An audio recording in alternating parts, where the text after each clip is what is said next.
வணக்கம். ஜேகே செய்திகளின் பிரதான செய்திகள். முதலில் தலைப்புச் செய்திகள். அகில இலங்கை ஐக்கிய ஆசிரியர் சங்கம் தொழிற்சங்க நடவடிக்கை. மட்டக்களப்பில் இடம்பெற்ற கார் விபத்தில் 15 வயது சிறுமி உள்ளிட்ட 2 உயிரிழப்பு. பிள்ளையானுக்கு பிணை வழங்குவது தொடர்பில் குற்றப்புலனாய்வு திணைக்களம் விசாரணை. செம்மணி மனித புதைகுழி விவகாரத்திற்கான அணையா தீபம் போராட்டம் முன்னெடுப்பு. தனது நிர்வாகத்தில் என்ன நடக்கின்றது என்பது ஜனாதிபதிக்கு தெரியவில்லை என நாமல் ராஜபக்ச குற்றச்சாட்டு. அகமதாபாத் விமான விபத்திற்கு காரணமான விதிமீறல்கள் தொடர்பில் 3 அதிகாரிகளுக்கு எதிராக விசாரணை. நீரிணையை மூடும் ஈரானின் செயற்பாட்டை நிறுத்துமாறு சீனாவிடம் அமெரிக்கா கோரிக்கை. 2025ஆம் ஆண்டு உலக மக்கள் தொகை கணிசமாக குறையும் என பாபா வங்கா கணிப்பு. போராட்டங்கள் மூலம் திருடப்பட்ட எதிர்காலத்தை ஈடு செய்ய முடியாது என பாப்பரசர் அறிவிப்பு.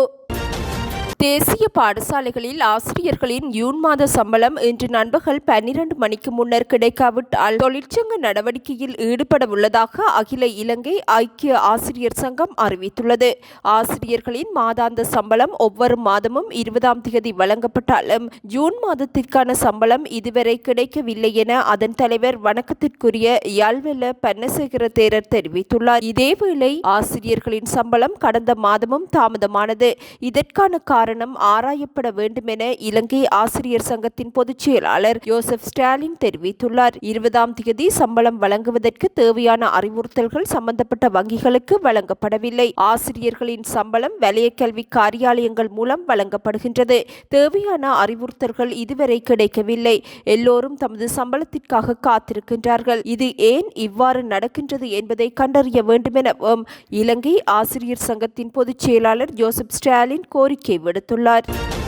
மட்டக்களப்பு ஏறாவூர் போலீஸ் பிரிவில் உள்ள வந்தார்முலையில் இருந்து களுவங்கனி நோக்கி பயணித்த கார் ஒன்று இன்று அதிகாலை விபத்துக்குள்ளானதில் 2 உயிரிழந்துள்ளனர். இன்று அதிகாலை 2வது மைல்கல் பகுதியில் வேக கட்டுப்பாட்டை இழந்து வீதியை விட்டு விலகி பனை மரத்தின் மோதி குறித்த கார் விபத்துக்குள்ளாகியுள்ளது. இந்த விபத்தில் காரின் சாரதி மற்றும் காரில் பயணித்த 15 வயது சிறுமி ஆகியோர் உயிரிழந்துள்ளனர். சம்பவத்தில் படுகாயமடைந்த நிலையில் சிறுமியின் தாயார் மட்டு போதனா வைத்தியசாலையில் அனுமதிக்கப்பட்டுள்ளார். மட்டக்களப்பு சின்ன ஊரணி கர்வப்பங்கேணி செலியன் வீதி 2ஆம் குறுக்கு தெருவைச் சேர்ந்த ஜெயந்திரகுமார் சஞ்சய் கர்வப்பங்கேணி மற்றும் நாவலர் வீதியைச் சேர்ந்த 15 வயது சிறுமியான பிரதீபன் தவஸ்வானி ஆகிய இருவருமே சம்பவத்தில் உயிரிழந்துள்ளனர். இதன்போது படுகாயமடைந்த பெண்ணின் கணவர் வெளிநாட்டில் இருந்து வரும் நிலையில் உயிரிழந்த சிறுமியின் மகளுடன் கர்வப்பங்கேணியில் உள்ள அவர்களது பன்றி வளர்க்கும் பண்ணையை பார்ப்பதற்காக சம்பவ தினமான இன்று அதிகாலை கார் சாரதியுடன் பயணித்த போதே கார் வேக கட்டுப்பாட்டை மீறி பனை மரத்துடன் மோதி விபத்துக்குள்ளாகியுள்ளது. சாரதியும் 15 வயது சிறுமியும் சம்பவத்தில் உயிரிழந்துள்ளதுடன் படுகாயமடைந்த சிறுமியின் தாயாரான பாலச்சந்திரன் மோகனகாந்தி மட்டக்களப்பு போதனா வைத்தியசாலையில் அனுமதிக்கப்பட்டுள்ளார். இச்சம்பவம் தொடர்பில் ஏறாவூர் போலீசார் மேலதிக விசாரணைகளை முன்னெடுத்துள்ளனர். சட்டமா அதிபர் திணைக்கள பணியாளர்கள் மீது சமூக ஊடகங்களில் பொய்யான குற்றச்சாட்டுகள் சுமத்தப்படுவதாக சட்டமா அதிபர் பரிந்த ரணசிங்க அளித்த முறைப்பாட்டை அடுத்து குற்றப்புலனாய்வு திணைக்களம் விசாரணைகளை முன்னெடுத்துள்ளது. பதவி உயர்விற்காக காத்திருக்கும் சட்டமா அதிபர் திணைக்களத்தின் சிரேஷ்ட அதிகாரிகள் மீது குற்றச்சாட்டுகள் சுமத்தப்பட்டுள்ளன. பிள்ளையான் எனப்படும் தமிழ் மக்கள் விடுதலை புலிகள் கட்சியின் தலைவர் சிவனேசத்துறை சந்திரகாந்தனுக்கு பிணை வழங்குவதை ஆதரித்ததாக சட்டமா அதிபர் திணைக்களத்தின் சிரேஷ்ட அதிகாரி ஒருவர் மீது சமூக ஊடகங்களில் குற்றச்சாட்டுகள் முன்வைக்கப்பட்டுள்ளன. இதேவேளை கட்டாய விடுமுறையில் அனுப்பப்பட்டுள்ள பொலிஸ்மா அதிபர் தேசப்பந்து தென்னக்கோன் தொடர்பான வழக்கில் சிரேஷ்ட அதிகாரிக்கு பதிலாக கனிஷ்ட அதிகாரி ஒருவரை சட்டமா அதிபர் திணைக்களம் பிரதிநிதித்துவப்படுத்தியதாகவும் குற்றச்சாட்டுகள் முன்வைக்கப்பட்டுள்ளன. சட்டமா அதிபர் திணைக்களம் இதுவரை 600க்கும் மேற்பட்ட குற்றப்பத்திரிகைகளை மேல் நீதிமன்றில் தாக்கல் செய்துள்ள நிலையில் சமூக ஊடகங்கள் மூலம் சட்டமா அதிபர் திணைக்களத்திற்கு எதிராக இதுபோன்ற குற்றச்சாட்டுகள் முன்வைக்கப்பட்டு வரும் நிலையில் குற்றப்புலனாய்வு திணைக்களம் விசாரணைகளை முன்னெடுத்துள்ளது. நாட்டில் உள்ள அனைத்து சிறைச்சாலை பிரதானிகளும் இன்று கொழும்பிற்கு அழைக்கப்பட்டுள்ளனர். நீதி அமைச்சரின் தலைமையில் நீதி அமைச்சில் இன்று இடம்பெறவுள்ள கலந்துரையாடல்களுக்காக இவர்கள் அழைக்கப்பட்டுள்ளதாக அறிவிக்கப்பட்டுள்ளது. இதற்கமைய நாட்டில் உள்ள அனைத்து சிறைச்சாலைகளின் அத்தியட்சகர்கள் மற்றும் ஆணையாளர்கள் இந்த கலந்துரையாடலில் பங்கேற்பார்கள் எனவும் அறிவிக்கப்பட்டுள்ளது. சிறைச்சாலைகள் தொடர்பிலான எதிர்கால நடவடிக்கைகள் தொடர்பில் இதன்போது கலந்துரையாடப்படும் என அறிவிக்கப்பட்டுள்ளது. சமூக ஊடகங்கள் மூலம் முட்டை விலைகள் தொடர்பில் பொதுமக்களுக்கு அறியப்படுத்தும் அமைப்பொன்றை உருவாக்க அகில இலங்கை முட்டை உற்பத்தியாளர்கள் சங்கம் நடவடிக்கை எடுத்துள்ளது. இதனூடாக தினமும் முட்டை விலைகளை பொதுமக்களுக்கு தெரிவிக்க அவர்கள் தீர்மானித்துள்ளனர். முட்டைகளை விற்பனை செய்வதன் மூலம் இடைத்தரகர்கள் பெரும் லாபம் ஈட்டுகின்றார்கள் என்ற உண்மையின் அடிப்படையில் இந்நடவடிக்கை எடுக்கப்பட்டுள்ளதாகவும் அறிவிக்கப்பட்டுள்ளது. சந்தையில் முட்டையின் விலை 28 ரூபாய் முதல் 32 ரூபாய் வரை தற்போதைக்கு விற்பனை செய்யப்பட வேண்டுமென அகில இலங்கை முட்டை உற்பத்தியாளர்கள் சங்கம் அறிவித்துள்ளது. யாழ்ப்பாணம் செம்மணி மனித புதைகுழி விவகாரத்தில் நீதி கோரி இன்று அணையா தீபம் போராட்டம் முன்னெடுக்கப்பட்டது. செம்மணி மண்ணில் புதையுண்டுள்ள உறவுகளுக்கு சர்வதேச நீதி கோரியும் சர்வதேச கண்காணிப்புகளுடன் மனித புதைகுழி அகழ்வை மேற்கொள்ளுமாறு வலியுறுத்தியும் இப்போராட்டம் முன்னெடுக்கப்பட்டது. செம்மணி வளைவு பகுதியில் அகிம்சை வழியில் உணவு தவிர்ப்பு போராட்டமாக இப்போராட்டம் முன்னெடுக்கப்பட்ட ஐக்கிய நாடுகள் சபையின் மனித உரிமைகள் உயர்ஸ்தானிகர் வால்கர் டக் இலங்கைக்கு விஜயம் செய்துள்ள நிலையில் இன்று போராட்டம் முன்னெடுக்கப்பட்டது. இதேவேளை இப்போராட்டத்திற்கு வலிச்சேர்க்கும் வகையில் கிழக்கு மாகாணத்திலும் நாடாளுமன்ற உறுப்பினர் ராசமாணிக்கம் சாணக்கியன் தலைமையில் போராட்டம் ஒன்று முன்னெடுக்கப்பட்டது. மனித புதைகுழி விடயத்தில் சர்வதேசத்தின் உதவியை நாடுவதற்கு அரசாங்கம் தயங்குவது ஏனெனவும் நாடாளுமன்ற உறுப்பினர் ராசமாணிக்கம் சாணக்கியன் இப்போராட்டத்தின் போது கேள்வி எழுப்பியிருந்தார். பெறப்பட்ட மற்றும் இன்னமும் நிலுவையில் உள்ள வெளிநாட்டு நேரடி முதலீடுகள் பற்றிய தெளிவான மற்றும் துல்லியமான விளக்கத்தை வழங்குமாறு ஸ்ரீலங்கா பொதுஜன பெரமுன நாடாளுமன்ற உறுப்பினர் நாமல் ராஜபக்ச ஜனாதிபதி அனுரகுமார திசாநாயக்கவிடம் கோரிக்கை விடுத்துள்ளார். உண்மையான புள்ளி விவரங்கள் குறித்து அரசாங்கம் குழப்பத்தை ஏற்படுத்துவதாகவும் அவர் குற்றம் சுமத்தியுள்ளார். தனது எக்ஸ் தளத்தில் பகிரப்பட்ட ஒரு பதிவில் ஜனாதிபதி மற்றும் மூத்த அமைச்சர்கள் வெளியிட்ட முரண்பட்ட அறிக்கைகள் தொடர்பிலும் நாமல் ராஜபக்ச விமர்சனங்களை வைத்துள்ளார். ஜனாதிபதி அனுரகுமார திசாநாயக்கவின் நிர்வாகத்தில் முழு குழப்பம் இருப்பதாக தெரிகின்றது. 2025ஆம் ஆண்டின் முதல் காலாண்டில் தனது அரசாங்கம் 96 மில்லியன் அமெரிக்க டாலர் அந்நிய நேரடி முதலீட்டை ஈர்த்ததாக ஜனாதிபதி ஆரம்பத்தில் கூறியிருந்தாலும் அவரது அமைச்சர் சுனில் ஹந்துனெத்தி அந்த எண்ணிக்கை 650 மில்லியன் அமெரிக்க டாலர்கள் என அறிவித்திருந்தார். பின்னர் ஜனாதிபதி தனது அறிக்கையை திருத்தி இந்த ஆண்டு இதுவரை தனது அரசாங்கம் 4.6 பில்லியன் அமெரிக்க டாலர் முதலீட்டு திட்டங்களை ஈர்த்துள்ளதாக தெரிவித்தார். இருப்பினும் இந்த தொகை இன்னமும் நாட்டிற்குள் நுழையவில்லை. இந்த முரண்பாடான அறிக்கைகள் ஜனாதிபதி முழுமையான குழப்ப நிலையில் இருப்பதை வெளிக்காட்டுகின்றது. தனது சொந்த நிர்வாகத்திற்குள் என்ன நடக்கின்றது என்பது ஜனாதிபதிக்கு இதுவரை தெரியவில்லை. ஜனாதிபதி தன்னையும் நாட்டையும் குழப்பிக் கொள்வதற்கு பதிலாக தனது தகவல்களை சரியாக பெற்று ஏற்கனவே வந்துள்ள மற்றும் இன்னமும் நிலுவையில் உள்ள அந்நிய நேரடி முதலீடுகள் இரண்டையும் தெளிவாக பிரித்து வழங்க வேண்டுமென நாமல் ராஜபக்ச வலியுறுத்தியுள்ளார். மின்சார தாக்குதலுக்கு இலக்காகி கடந்த 5 வருடங்களில் 550 பேர் உயிரிழந்துள்ளதாக இலங்கை பொது பயன்பாடுகள் ஆணைக்குழு அறிவித்துள்ளது. கடந்த ஆண்டு மாத்திரம் மின்சாரம் தாக்கி இறந்தவர்களின் எண்ணிக்கை 120 எனவும் ஆணையகம் அறிவித்துள்ளது. மின்சாரம் தாக்கி இறந்தவர்களில் சுமார் 40% பேர் பயிர் பாதுகாப்பு மற்றும் விலங்குகளை கொல்வது போன்ற நோக்கங்களுக்காக சட்டவிரோதமாக பதிக்கப்பட்ட அங்கீகரிக்கப்படாத மின்சார கம்பிகள் காரணமாக உயிரிழந்துள்ளதாகவும் இலங்கை பொது பயன்பாடுகள் ஆணையகம் அறிவித்துள்ளது. இந்த இறப்புகளில் பெரும்பாலானவை கண்டி மற்றும் பதுளை மாவட்டங்களில் பதிவாகியுள்ளன. கடந்த சில ஆண்டுகளுடன் ஒப்பிடும்போது மின்சாரம் தாக்கி இறந்தவர்களின் எண்ணிக்கை தொடர்ந்து அதிகரித்து வருவதாகவும் இலங்கை பொது பயன்பாடுகள் ஆணையகம் அறிவித்துள்ளது. பொதுமக்களின் அறியாமை, மின்சார வேலி நிறுவல்களின் தரம் குறைவாக இருப்பது மற்றும் சட்ட அமுலாக்கத்தில் உள்ள சிக்கல்கள் ஆகியவை மின்சாரம் தாக்கி உயிரிழப்பவர்களின் எண்ணிக்கை அதிகரிப்பதற்கு பங்களித்துள்ளதாகவும் பொது பயன்பாடுகள் ஆணைக்குழு அறிவித்துள்ளது. ஐக்கிய நாடுகள் மனித உரிமை ஆணையாளர் வால்கர் டக் யாழ் செம்மணி மனித புதைகுழியை பார்வையிடுவதற்கு தடையற்ற அனுமதி வழங்கப்படும் என வெளிவிவகார அமைச்சர் விஜித்த ஹேரத் தெரிவித்துள்ளார். ஐக்கிய நாடுகள் மனித உரிமைகள் ஆணையாளர் செம்மணி மனித புதைகுழி பகுதியில் விஜயம் மேற்கொள்வதற்கும் மக்களை சந்திப்பதற்கும் தடையற்ற அனுமதி வழங்கப்படும் என வெளிவிவகார அமைச்சர் அறிவித்துள்ளார். கடந்த கால மனித உரிமை மீறல்களை கையாள்வது குறித்தும் நாட்டின் நல்லிணக்கத்திற்கான தனது அர்ப்பணிப்பு குறித்த நேர்மையை வெளிப்படுத்துவதற்கும் அரசு அரசாங்கம் விரும்புவதனால் ஐக்கிய நாடுகள் மனித உரிமைகள் ஆணையாளர் மக்களை சந்திப்பதற்கும் அனைத்து இடங்களுக்கு செல்வதற்கும் எந்த தடையும் விதிக்கப் போவதில்லை என அரசாங்கம் அறிவித்துள்ளது. ஐக்கிய நாடுகள் மனித உரிமைகள் ஆணையாளர் ஒருவர் 9 வருடங்களின் பின்னர் நாட்டிற்கு விஜயம் மேற்கொண்டுள்ளார்.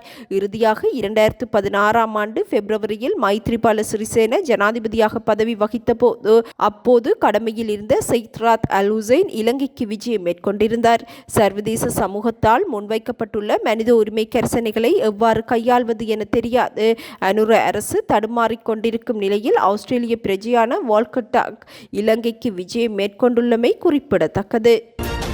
ஈரான் இஸ்ரேல் நாடுகள் ஒரு வாரத்திற்கு மேலாக மோதலில் ஈடுபட்டு வரும் நிலையில் போர்டோ, இஸ்ஃபஹான் மற்றும் நட்டான்ஸ் அணுசக்தி தளங்கள் மீது தாக்குதல் நடத்தியதில் போர் பதற்றம் அதிகரித்துள்ளது. இந்நிலையில் உலக கச்சா எண்ணெய் போக்குவரத்தின் முக்கிய பங்காக உள்ள ஹார்மோஸ் ஜலசந்தி எனப்படும் ஹார்மோஸ் நீரிணையை மூட ஈரான் தீர்மானித்துள்ளது.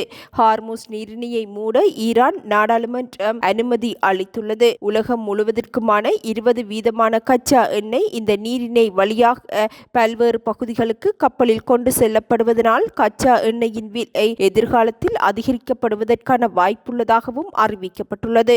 கச்சா எண்ணெய் விலை உயர்ந்தால் பெட்ரோல் மற்றும் டீசல் விலைகளும் உயர்வதற்கான வாய்ப்புள்ளதாக அறிவிக்கப்பட்டுள்ளது. உலகின் எண்ணெய் வர்த்தகத்தில் சுமார் 26% போக்குவரத்திற்கு இந்த வழித்தடல் மேற்கொள்ளப்படுகின்றமையும் குறிப்பிடத்தக்கது.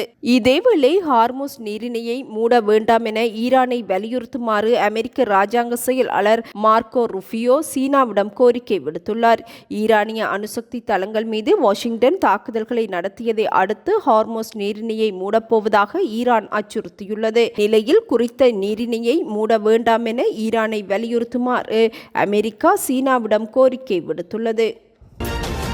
ஏர் இந்தியா நிறுவனத்தில் விதிமீறல்கள் இடம்பெற்றுள்ளமையை அதிகாரிகள் கண்டுபிடித்துள்ளனர். குறித்த நிறுவனத்தின் வருகை பதிவேடு, பணிப்பதிவேடு மற்றும் செயற்பாட்டு அறிக்கைகளை ஆய்வு செய்வதில் விதிமீறல்கள் கண்டறியப்பட்டுள்ளன. கடந்த மாதம் 16 மற்றும் 17ஆம் தேதி பெங்களூரில் இருந்து லண்டன் சென்ற ஏர் இந்தியா விமானத்தின் விமானிகள் தொடர்ச்சியாக 10 மணி நேரம் கடமையாற்ற கட்டாயப்படுத்தப்பட்டுள்ளனர். எனினும் விமான விதிப்படி ஒரு விமானியை 10 மணி நேரத்திற்கு மேலதிகமாக விமானம் ஓட்ட கட்டாயப்படுத்தக்கூடாது. இந்நிலையில் இது தொடர்பான விளக்கத்தை கேட்டு ஏர் இந்தியாவிற்கு சிவில் விமான போக்குவரத்து இயக்குநரகம் அறிவிப்பொன்றை அனுப்பியுள்ளது. அத்துடன் பணியில் அலட்சியமாக செயற்பட்ட 3 விமான அதிகாரிகள் மீதும் ஒழுங்கு நடவடிக்கை எடுக்குமாறு ஏர் இந்தியா நிறுவனத்திற்கு உத்தரவிடப்பட்டுள்ளது. எதிர்காலத்தில் இதுபோன்ற விதிமீறல்கள் கண்டறியப்பட்டால் அபராதம் மற்றும் விமான உரிமம் இரத்து செய்யப்படும் போன்ற நடவடிக்கைகள் எடுக்கப்படும் எனவும் DGCA எச்சரிக்கை விடுத்துள்ளது. போர் போன்ற மோதல் காரணமாக 2025ஆம் ஆண்டில் உலக மக்கள் தொகை கணிசமாக குறையும் என பாபா வங்கா கணித்துள்ளார். பல்கேரியாவைச் சேர்ந்த பாபா வங்கா 1996ஆம் ஆண்டு மறைந்திருந்தாலும் அவரது கணிப்புகள் குறித்த தகவல்கள் உலகளவில் இன்றளவும் பேசுபொருளாக காணப்படுகின்றது. இந்நிலையில் 2025ஆம் ஆண்டில் போர் போன்ற மோதல் காரணமாக மக்கள் தொகை கணிசமாக குறையும் என பாபா வங்கா கணித்துள்ளார். இதன்பின் 2028ஆம் ஆண்டில் மனிதர்கள் புதிய வளங்களை தேடி வெள்ளிக்கிரகத்தை அடைவார்கள் எனவும் அவர் அறிவித்துள்ளார். தொடர்ந்து 2033ஆம் ஆண்டில் பாரிய அளவில் பனிக்கட்டிகள் உருகும் எனவும் இதனால் கடல் மட்டம் அதிகரித்து பாரிய அலைகள் தாக்கி பெரும் உயிர் சேதம் ஏற்படும் எனவும் பாபா வங்கா கணித்துள்ளார். 100 ஆண்டுகளுக்கு பின் 2130இல் வேற்றுக்கிரகவாசிகளுடனான மனித தொடர்பையும் பாபா வங்கா தனது கணிப்புகளில் குறிப்பிட்டுள்ளார். அத்துடன் 2170இல் பருவநிலை மாற்றம் பூமியில் அழிவை ஏற்படுத்தும் எனவும் பூமியில் வறட்சி அதிகரித்து மனித வாழ்க்கையை மோசமாக்கும் எனவும் அறிவித்துள்ளார்.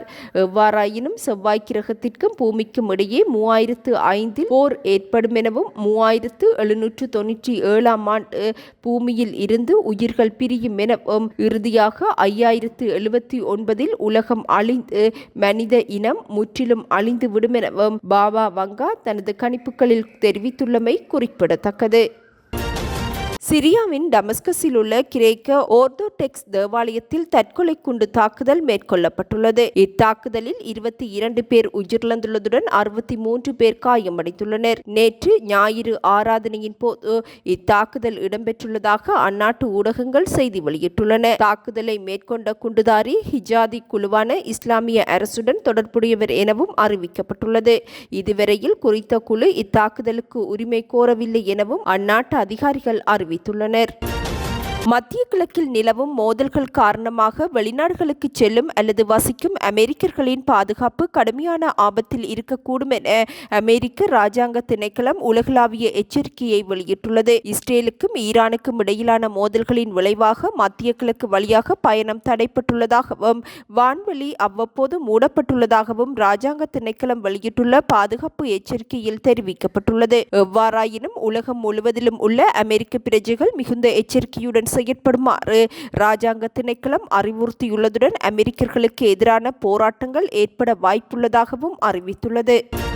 போர் மூலம் எந்த பிரச்சனையையும் தீர்க்க முடியாது என பாப்பரசர் லியோ தெரிவித்துள்ளார். வத்திக்கான் வெளியிட்டுள்ள விசேட செய்திக்குறிப்பில் பாப்பரசர் இச்செய்தியை அறிவித்துள்ளார். மத்திய கிழக்கில் இருந்து குறிப்பாக ஈரானில் இருந்து தொடர்ந்து கவலையளிக்கும் செய்திகள் வருவதாகவும் முன் எப்போதையும் விட மனிதகுலம் அமைதிக்காக குரல் கொடுப்பதாகவும் தெரிவித்துள்ள பாப்பரசர் லியோ இது பொறுப்புணர்வும் பகுத்தறிவும் தேவைப்படும் ஒரு கூக்குரல் என தெரிவித்துள்ளார். அத்துடன் ஆயுதங்களின் இரைச்சல் அல்லது மோதலை தூண்டும் சொற்பொழிவுகளால் மூழ்கடிக்கப்படக்கூடாது எனவும் வலியுறுத்தியுள்ளார்.